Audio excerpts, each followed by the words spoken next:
ख्याल तो हमारे माँ बाप ने भी नहीं रखा जैसा मेरे आका रख रहे हैं। अच्छा, ये ताल्लुक खत्म नहीं हो गया, ये ख्याल खत्म नहीं हो गया, ये केयरिंग खत्म नहीं हुई, बल्कि सुनो कयामत के दिन नबी पाक का आलम क्या होगा।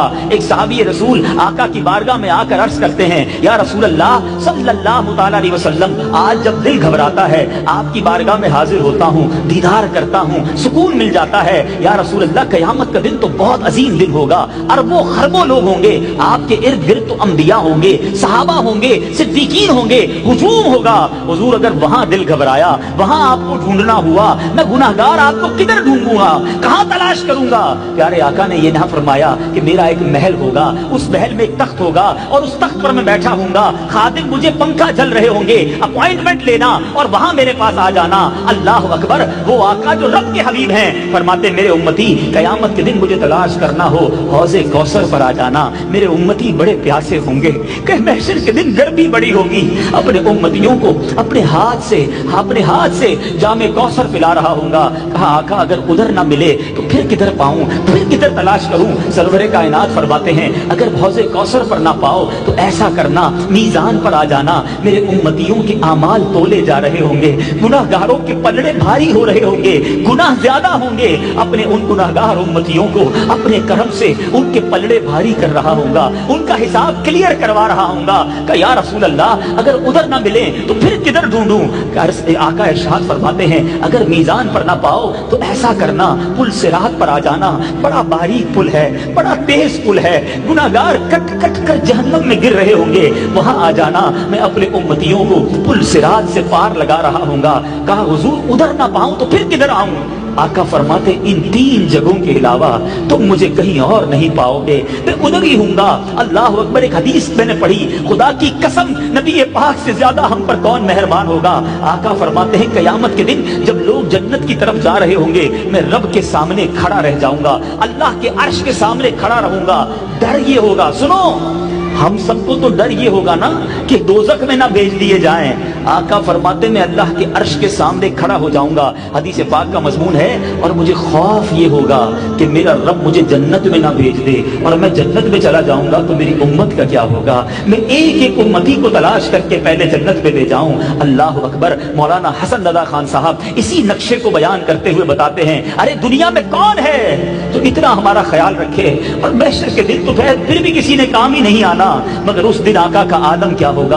अजीज बच्चे को मां जिस तरह तलाश करे, खुदा गवाह वही हाल आपका होगा। तो आका तलाश करेंगे अपने उम्मतियों को, प्यासों को पानी पिलाएंगे, पुल सिरात से पार लगाएंगे। अब बताओ, है कोई ऐसा दुनिया जिसको फॉलो किया जाए, जिसको ओबे किया जाए, जिसकी बात मानी जाए, इतनी मेहरबानी हो जिसकी, उसकी खिलाफ वर्जी की जाए।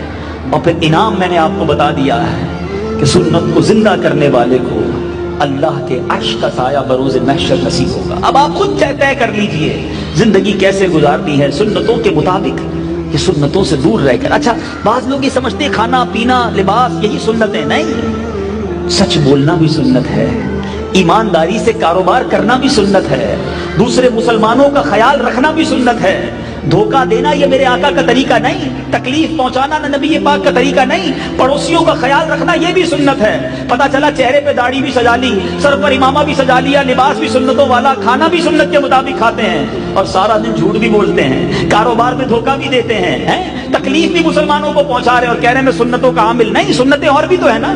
मेरे आका अपनी अज़वाज के साथ किस अखलाक से पेश आते, ये भी तो सुन्नत है।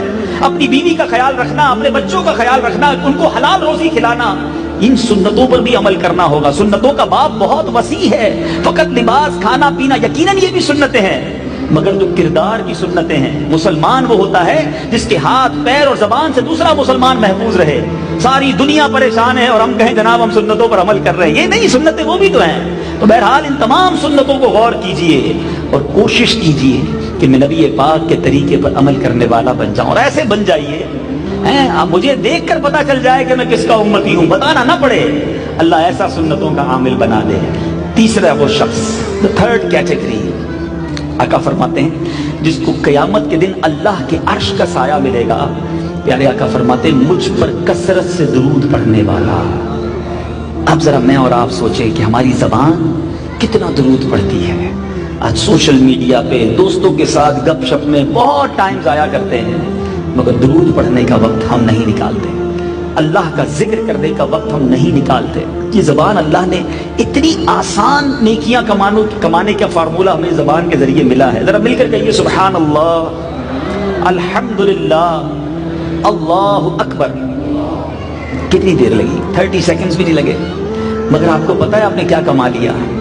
اللہ کے حبیب علیہ الصلوۃ والسلام فرماتے ہیں جو ایک بار سبحان اللہ کہے اس کے لیے جنت میں درخت لگا دیا جاتا ہے، ایک بار الحمدللہ کہے جنت میں درخت لگا دیا جاتا ہے، ایک بار اللہ اکبر کہے جنت میں درخت لگا دیا جاتا ہے۔ میں دل پر چوٹ کرنے کے لیے کہتا ہوں، آج حافظ شہزاد بھائی کہ ماشاءاللہ بیٹے کی حفظ قرآن کی محفل ہے، وہ یہ اعلان کر دیں کہ بھائی جو جتنی بار سبحان اللہ کہے اتنے 1000 روپے جاتے جاتے لے جائے، تو شاید ہال میں سے خالی ہونے کے لیے بہت ٹائم لگ جائے گا، لوگ کہیں بیٹھے رہو پڑھتے رہیں گے، آخر میں 2 بجے جائیں گے۔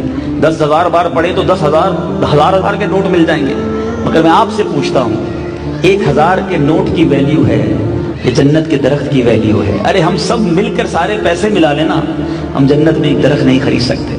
مگر سچ بتاؤ پورے دن میں کتنی بار پڑھا ہے؟ افضل الذکر، حدیث میں افضل الذکر کہا گیا لا الہ الا اللہ، کتنی بار دن میں کلمہ طیبہ پڑھا؟ ایسا نہ کرے، یہ اتنی بڑی نعمت ہے، یقین کرے جس دن آپ کو اس کی لت پڑ گئی نا، جس کی چاشنی ہو گئی یار ایک دن میں 1000-1200 درود پاک، 100 مرتبہ کلمہ طیبہ ہے، سبحان اللہ و بحمدہ سبحان اللہ العظیم کی تسبیح بھی پڑھ لوں، نہیں میں ایسا کرتا ہوں میں 1200 بار سبحان اللہ بھی پڑھ لیتا ہوں، اتنے سارے جنت میں درخت لگ جائیں گے۔ جس دن آپ کا یہ مائنڈ سیٹ بن گیا آپ کو اتنا لطف آئے گا کہ سبحان اللہ اب زندگی مزے سے گزر رہی ہے۔ ہمارے اسلاف کتنا اللہ کا ذکر کرتے تھے، کس طرح اپنی زبان کو تر رکھتے تھے۔ حضرت جنید بغدادی رحمۃ اللہ تعالیٰ علیہ کتنے بڑے ولی ہیں، کتنا بڑا نام، اتنا ذکر کرتے تھے۔ ایک بار ایک نائی کے پاس گئے، باربر شاپ پہ گئے مونچھیں ترشوانے کے، اس نے کہا حضور تھوڑی دیر خاموش ہو جائیں، آپ کی مونچھیں کاٹنی ہیں، ہونٹ پر کٹ لگ جائے گا۔ آپ ذکر کر رہے تھے، انہوں نے کہا تمہیں اپنا کام کرو، ہونٹ کٹتے ہیں تو کٹ جائیں، میں اللہ کا ذکر نہیں چھوڑ سکتا۔ غالباً حضرت جنید بغدادی حضرت سری سکتی کا ہی واقعہ ہے کہ آپ نے 40 سال تک روٹی نہیں کھائی، ستو پیتے تھے۔ تو کسی نے کہا حضور آپ روٹی کیوں نہیں کھاتے، ستو پیتے ہیں؟ فرمایا میں نے کیلکولیٹ کیا، میں روٹی کھاتا ہوں اور ستو پیتا ہوں تو ان دونوں کے درمیان میں 90 تسبیحات زیادہ پڑھ سکتا ہوں، تو میں نے سوچا پیٹ تو دونوں سے بھر جاتا ہے، تو روٹی چھوڑ دی، ستو پینا شروع کیا، 90 تسبیح اور پڑھنا شروع کر دی ہیں۔ یہ جانتے تھے کہ مرنا ہے، دنیا سے جانا ہے، زیادہ نیکیاں لے جاؤ، زیادہ جناب عبادتیں کر کے جاؤ۔ ہماری فرض نمازیں چھوٹ جاتی ہیں، ہمارے بھائیوں کی جناب واجب نمازیں، وتر نمازیں چھوٹ جاتی ہیں، تسبیحات کا وقت کب آئے گا؟ یہ 3 باتیں آج یاد رکھ لیں۔ نمبر 1، ہم نے یہ غور کرنا ہے کہ اللہ کے عرش کا سایہ انہیں ملے گا جو پریشانی دور کرتا ہے۔ آج سے یہ کام شروع کر دو، پریشان نظر آئے نا آگے بڑھ کے اس کی پریشانی دور کرو، پریشان کرنا چھوڑ دو، ٹینشن دینا چھوڑ دے، ٹینشن لوگوں کا اتارنا شروع کرے، ان کو ٹینشن فری کرنا شروع کرے۔